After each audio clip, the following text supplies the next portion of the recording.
Hello learners, welcome to SEA Time, where we help you prepare for SEA from the comfort of your home. Special thanks to NALIS and TTT partnering with the Ministry of Education to bring you this exciting lesson. Today it's all about comprehension. Today it's all about comprehension, poetry so to speak, and we're going to be answering some literal questions. But before we talk about the questions, let's get into the marks, because we want to make sure that you get all your marks in the SEA exam. In the section 2 of the comprehension poetry, there are 10 questions in this section which contribute 20 marks to the ELA paper. As you know, the questions are based on 3 thinking processes: literal, inferential, and evaluation appreciation. And you know, of course, that the vocabulary is also assessed in this section. Again, we want to make sure that you have all your marks: 3 for literal, 4 for inferential, and 3 for evaluation appreciation. We're going to get into the literal questions, and you know what they are. These questions ask you to recall information that is explicitly stated. Those are the questions where the answers are right there in the poem, and they can be answered directly, explicitly, and those are the easy ones. And I want you to get those very, very quickly. As you know, the inferential questions, the answers are not as obvious. They're not as explicitly stated. You have to make some connection between or among the stanzas to make sure you get the right answer. You have to work out the answers. You have to be a detective and get some hints and clues to answer them. And then the evaluation questions, you have to think a little bit more deeply, because you have to make sure that you think about the information presented and write the answers based on your assessment, on your judgment of the poem. And your answers, of course, not coming out of thin air, they have to be linked to the poem. And when we talk about the appreciation questions, that's really what it is. You have to say what you appreciate or don't appreciate about the poem, about how the writer crafted the poem. All right? So we're excited to get into this poem. Today's lesson, we're going to retrieve information that is stated explicitly. We're going to look at some context clues to determine the meaning of words and phrases, and we're going to identify figures of speech. Are you ready? Let's get into this poem. It's a very, very funny poem about a crocodile visiting a dentist. Sounds strange, doesn't it? But let's get into it. It's called The Crocodile's Toothache. Read with me. The crocodile went to the dentist and sat down in the chair. And the dentist said, "Now tell me, sir, why does it hurt and where?" And the crocodile said, "I'll tell you the truth, I have a terrible ache in my tooth." And he opened his jaws so wide that the dentist, he climbed right inside. And the dentist laughed, "Oh, isn't this fun?" as he pulled the teeth out one by one. And the crocodile cried, "You're hurting me so, please put down your pliers and let me go." But the dentist laughed with a ho, ho, ho, and he said, "I still have 12 to go. Oops, that's the wrong one, I confess, but what's one crocodile's tooth more or less?" Then suddenly the jaws went snap, and the dentist was gone right off the map. And where he went, one could only guess: to north or south or east or west. He left no forwarding address, but what's one dentist more or less? Wasn't that a funny poem? I always love reading that poem about the crocodile who had this toothache. And we're going to answer those literal questions, students. Remember, these answers are right there. They're clearly stated in the poem, and I want you to get the answers to these questions very easily. Here's the first item. Why did the crocodile ask the dentist to put down his pliers in line 13? It's not easy. Why did the crocodile ask the dentist to put down his pliers in line 13? So we're looking at line 13. Read with me, students. "Please put down your pliers and let me go." Now, to get the answer to this question about why he asked the dentist to put down the pliers, we need to look at the lines before for the reason. So let's look at it here. As he pulled the teeth out one by one, and the crocodile cried, "You're hurting me so." Think you get the answer? It's right there, students. Let's check. Why did the crocodile ask the dentist to put down his pliers in line 13? You know the answer. Here are some possible ones. Let's see if you said the same thing. Of course, the main thing is that the dentist was hurting the crocodile. If you take some pliers and pulled out your tooth, of course it was hurt, right? So the dentist was hurting the crocodile. And the crocodile wanted the dentist to stop using the pliers because of the pain. So any of those two answers, you will get your marks. Wasn't that easy? The answer was right there. So here's another literal question. Easy one, read with me. Give a synonym for the word confess as used in line 16. We want a synonym for the word confess as used in line 16. So let's look at the key words. We want a synonym. We want the synonym for the word confess. And where's the word confess situated? In line 16. How easy can we get? So what's a synonym? You've been doing this forever. Of course, a synonym is a word or phrase that is similar in meaning to another word or phrase. So we need to state the meaning of confess. We need to find another word that means confess as it is used in line 16. So look at it. Look at it. Oops, that's the wrong one. I confess. So the dentist confesses that he pulled out the wrong tooth. What do you do? What are some other words you can use instead of confess? What do you do when you confess? Here are some. You admit, you can say you declare, you reveal, disclose, or you accept blame. Any one of those words, any one of that phrase, accept blame, any one of those, you will get your mark, all right? So we're into this part, the synonym for confess. Admit, declare, reveal, disclose, accept blame. Moving quickly ahead, students, to the next item. What figure of speech is used throughout the poem? What figure of speech is used throughout this poem? You've been a student for a long time and you've been doing all kinds of figures of speech. But what are the three figures of speech we normally look for in the SEA exam? Of course, you know them: simile, metaphor, and personification. And you are brilliant students, and you know that the particular figure of speech is sustained. The one we're looking for, it's used throughout this poem. So let's review a little bit these figures of speech, just in case you might have forgotten a bit of it.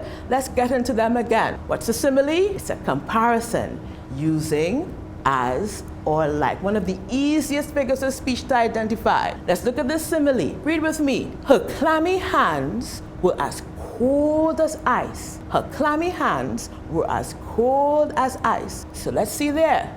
We have as used twice. So let's think about these hands, these clammy wet hands. And let's think about some ice and how they feel. So what's being compared? Of course, the coldness of her hands to the coldness of ice. Her hands are very, very cold. Easy, easy simile. Let's check out another simile, because some use as and some use like. So here's this one. My friend Akil is as strong like an ox. Let me read it again. My friend Akil is strong like an ox. So let's get this strong Akil here. Yes, he's looking pretty strong. And let's see this very, very strong ox here. So what's being compared? Akil's strength is being compared to the strength of an ox. Are you as strong as Akil, students? I think you are. So we're moving swiftly ahead to metaphors. They're a little bit more challenging to find, but you know that a metaphor is made without using like or as. Look at this very interesting metaphor, students. Her eyes were huge saucers in her face. Can you picture that, students? Her eyes were huge saucers in her face. Let's picture her eyes. Look at those eyes. They're very big eyes. And let's picture some saucers. Look at that saucer. What is being compared here, students? Of course, the size of her eyes being compared to the size of saucers. And what does the writer mean? That of course her eyes are very, very, very big.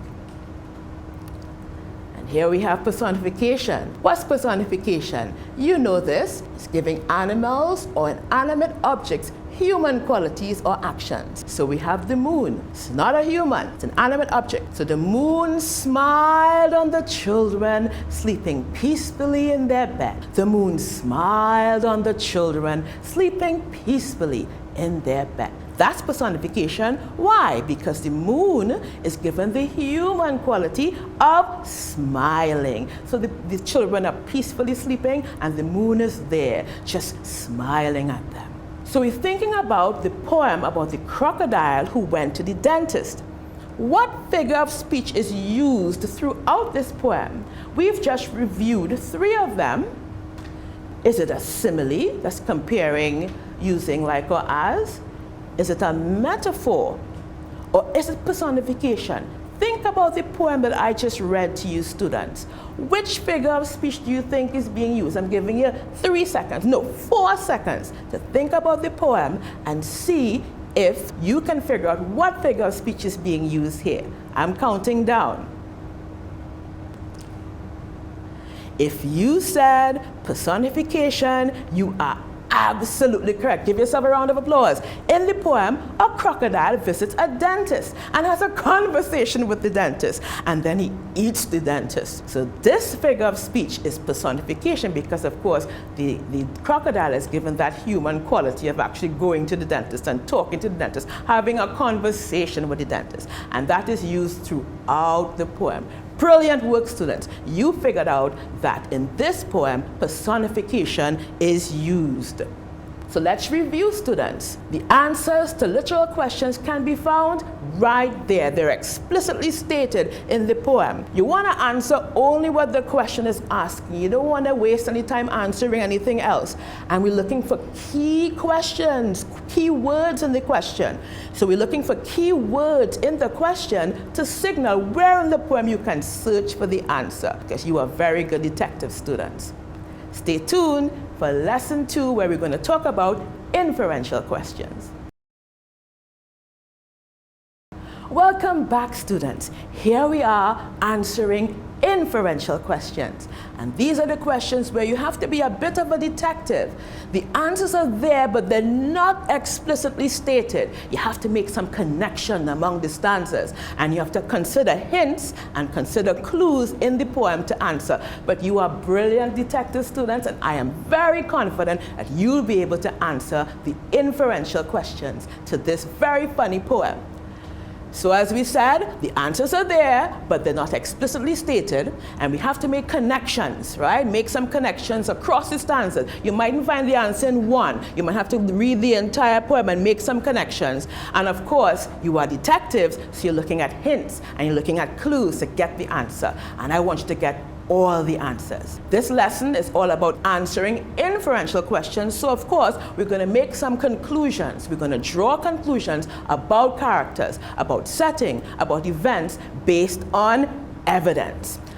And you're going to infer meaning as they relate to literary texts, and you're going to make connections between literature and real life situations. Are you ready? Let's get into it. And I enjoy that poem so much, I want to read it one more time. The Crocodile's Toothache, just to get your memory going about it. So the crocodile went to the dentist and sat down in the chair. And the dentist said, "Now tell me, sir, why does it hurt and where?" And the crocodile said, "I'll tell you the truth. I have a terrible ache in my tooth." And he opened his jaws so wide that the dentist, he climbed right inside. And the dentist laughed.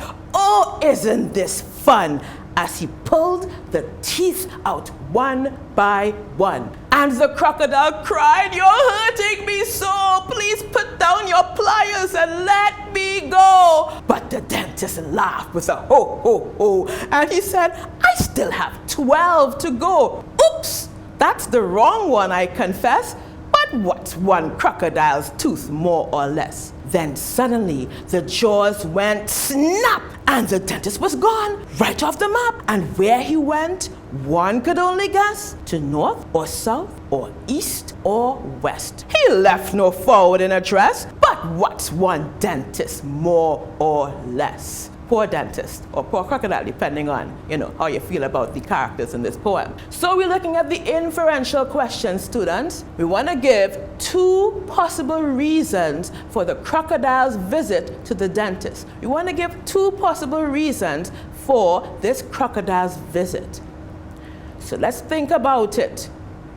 What's one reason? Why do we normally go to a dentist? Let's think about it. One possible answer, the crocodile went to the dentist because he had a toothache and he wanted relief. He wanted the tooth to be pulled out. So that's a possible answer. But this is an inferential question and there might be another answer. Why would a crocodile go to a dentist and knowing that the dentist is going to climb inside of his mouth? You think maybe he was hungry and he wanted to eat the dentist? Then the crocodile had some intentions? That's a possible answer too. So these are 2 possible answers why the crocodile went to the dentist. Because he was in pain and he wanted to pull out the tooth, or because he was hungry and he wanted to eat the dentist. What a crocodile. So give 2 reasons. We're going on to the other item. Give 2 reasons for the dentist climbing into the mouth of the crocodile. What a strange thing. The dentist climbed right inside the crocodile's mouth. So let's think about it. Why do you think? Why would the dentist climb into the crocodile's mouth? Is that something that you would do? I hope not. Let's think about it. Let's look at that picture there of the dentist looking a little bit crazy and he's in the crocodile's mouth. He opened his jaw so wide, and he climbed right inside. What would be the reason? Let's think. There may be 2 reasons. Think about it. One would be to get the damaged tooth out. It was hurting. Another possible reason, to get a better view because he couldn't see the tooth that needed to be extracted. This dentist was dedicated, so maybe he wanted to work properly and efficiently. And the crocodile had a big wide mouth and he wanted to get in there. And another possible reason would be he just wanted to get a better grip on the tooth because he wanted to get in there and get a good grip, right? So this was a very enterprising dentist. So any 2, because remember we asked for 2 reasons. So any 2 of these reasons, students, will get you your marks. You're doing very well. Let's move to another question, another inferential question. The crocodile and the dentist show different feelings in the poem. Complete the table below to show the different feelings of the characters. So we have a hint that the dentist was happy. And what you have to do is show the evidence, because you are detectives, you're showing evidence that the dentist is happy. And then you have to figure out how did the crocodile feel? And then you want to show evidence, because for SEA, you always have to have your evidence. So we're going to scan the poem for evidence. And to scan means to go very quickly. So I'm giving you a few seconds to scan this poem. And we're looking for words that give the idea of happiness. So look for the words. Look for where the dentist is mentioned. And let's find some words. Let me give you 3 seconds to check and find the words. Aha, here's one. The dentist laughed, because usually when you're happy, you laugh, right? And he said, oh, isn't this fun? Indicating that he was very happy. And here's another line here. He laughed again. Ho, ho, ho, he did. And so that indicated he was happy. Brilliant, detective students. You found the 2 lines. And so here it is. Here is the evidence. The dentist was happy, and the evidence is dentist laughed, oh, isn't this fun? But the dentist laughed with a ho, ho, ho. Give yourself a thumbs up. You have gotten your marks for this item. So we're looking again for the feelings of the crocodile. We're looking at the feelings of this crocodile who had this toothache. So scan the poem carefully. We've read it twice. You're very familiar with it. And we're going to find some emotion words. Let's see if we can find some emotion words in this poem. Take a few minutes. I'm giving you a few seconds because you're so brilliant, you probably found them already. Find some feeling words that indicate what the crocodile feels. Have you found them, students? Here they are. I have a terrible ache in my tooth. So that tells me that he is not feeling very well at all. So we have to think a little bit. All right, if you have a terrible ache in your tooth, how do you feel? You're not feeling very good. You're feeling you're in pain, right? Let's look at that other line and those two lines in orange there. The crocodile cried, "You're hurting me so. Please put down the pliers." That's telling me again, is the crocodile happy? No, he's not happy at all. He's not in a very good mood at all. So that's giving me some feelings as well. And then there's another hint, student. Look at those, that line in purple there. The jaws went snap. What does that indicate? What feeling does that indicate? Think about it. Think about the feelings indicated by those lines in orange, and think about the feelings indicated in that line in purple. And you are so bright and brilliant detectives, I think you know the answer. Look at it. Of course, he was hurt, he was in pain. And what is the evidence? Because brilliant detectives, you have to have evidence. You can't just say, well, he's hurt. You have to give the evidence to get all your marks. So he said, one piece of evidence is, I have a terrible ache in my tooth. Another piece of evidence, and the crocodile cried, "You're hurting me so. Please put down the pliers and let me go." That's your evidence. But when do you snap? If you annoy somebody, sometimes they snap, don't they? And that word there, snap, it gives us a hint, it gives us a clue that the crocodile might have been angry, maybe a bit annoyed that this dentist was just pulling out his teeth and laughing at him. So give two reasons. This is another question, another item, because you're doing so well and you're answering the question so well. We are giving two reasons for the poet's use of capital letters in the word snap. And I think you know this. I know sometimes when you're texting and you put everything in capital letters, it means that you're shouting, right? So we're giving two reasons why you think, oh, snap. Why is that word all capital letters? So let's think about it. Now, of course, remember, we have to make sure that you're answering what the question is asking. Two reasons, not one, not three, not five, just two. And why does the poet use capital letters in this word snap? So the jaws went snap. And as we said, generally, when we have words in all capital letters, it's usually to draw somebody's attention, to draw the reader's attention. It's usually meant to surprise somebody. The jaws went snap. Did you jump? I think that's what the poet was trying to convey there. He wants to surprise the reader because it's a different change in mood there. Maybe he wants to indicate the sound, the suddenness of the jaws closing. Think of it, suddenly snap, very sudden movement there. And of course, there's a change in the poem. All the time the crocodile was crying and sad, but now it's different. He's not crying and he's not pleading, he snaps. And of course, it's very dramatic. It's a very dramatic thing to just have snap in all capital letters. So any two of these answers, students, any two will give you your marks. Congratulations if you got any two of them. So let's review. What have we learned? To answer inferential questions, these are questions where the answer is not explicitly stated.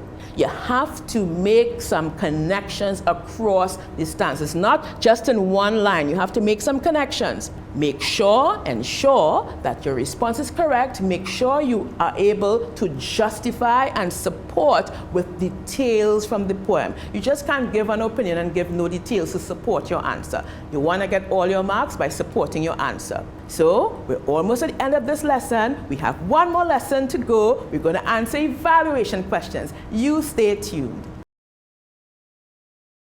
Welcome back, students. We're almost at the end. We're at evaluation and appreciation, the highest rung.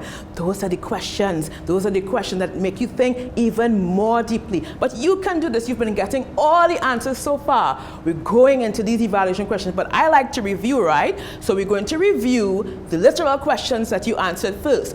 These literal questions are the ones that ask you to recall information that explicitly stated. The answers are right there, and they can be answered directly and explicitly from the poem.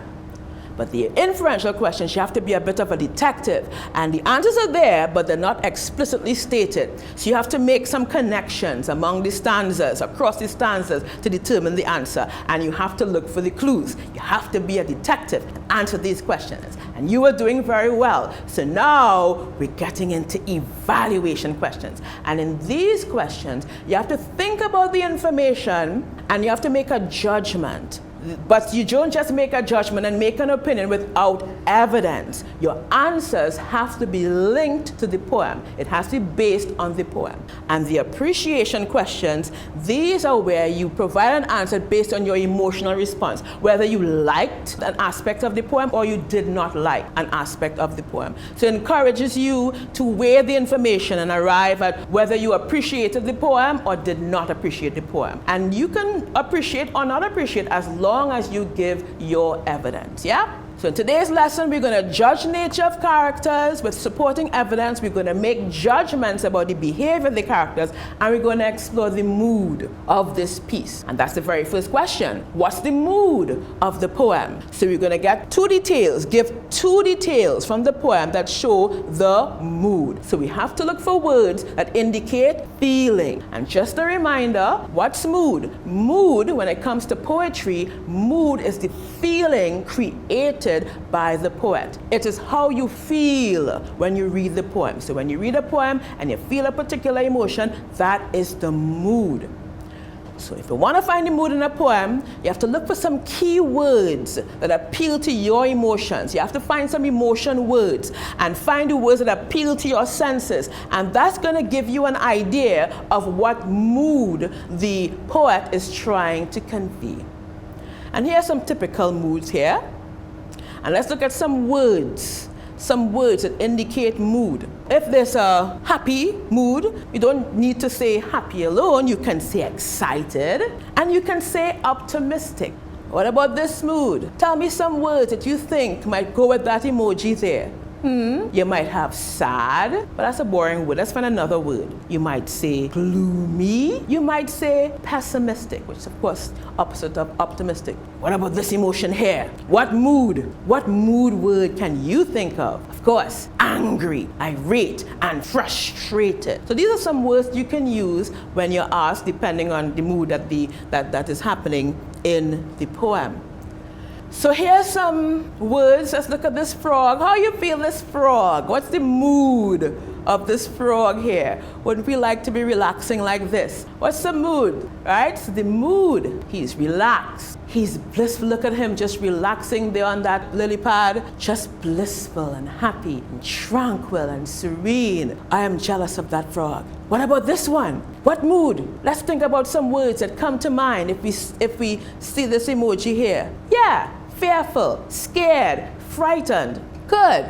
So we're going to scan this poem about this crocodile that went to this dentist. And we're thinking about the lines and bits of conversation that appeal to you. Where the dentist says, now tell me, so where does it hurt? And the crocodile says, I'll tell you the truth, I have a terrible ache. And the dentist is laughing, and the crocodile is crying, and is snapping. Look at the poem, and let's think about the mood that's being conveyed here.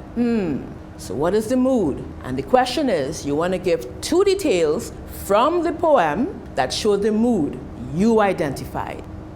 So think about it. At first, when you're reading the poem, it's quite funny, isn't it? It's humorous, the way the dentist was acting and the way the crocodile was acting. So it's a funny mood, humorous, carefree, very light-hearted at first. So here's one possible solution. And of course, you can't just say what the mood is. You have to give your evidence, two pieces of evidence. So one, what's funny? This talking crocodile is very amusing. And this reckless dentist, you picture this dentist climbing into the crocodile's mouth. It's quite amusing, quite strange. And the dentist is quite mischievous, isn't he? And one might think that the crocodile is a bit mischievous himself if he had the intention of coming to eat this dentist. So any one of these answers that supports humorous, funny, silly, fun-loving, carefree, lighthearted, any one of these will give you your marks. Remember, you give the mood, but also give your evidence because you want to get all our marks.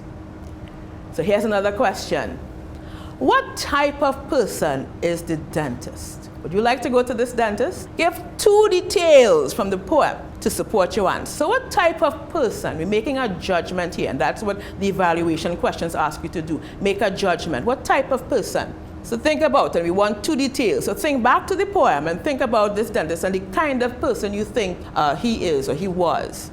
And we're going to make a judgment, giving our 2 reasons. So some of you might think that he was wicked. This was a very wicked dentist. He's very mischievous. He's very naughty. But what's the evidence? Because he laughed. The crocodile was in pain, and he's a dentist and he's supposed to care, but he laughed. And then he pulled out the wrong tooth. That's very wicked. And then he said he was going to pull out 12 more. That's so wicked. That's so mischievous. That's so awful.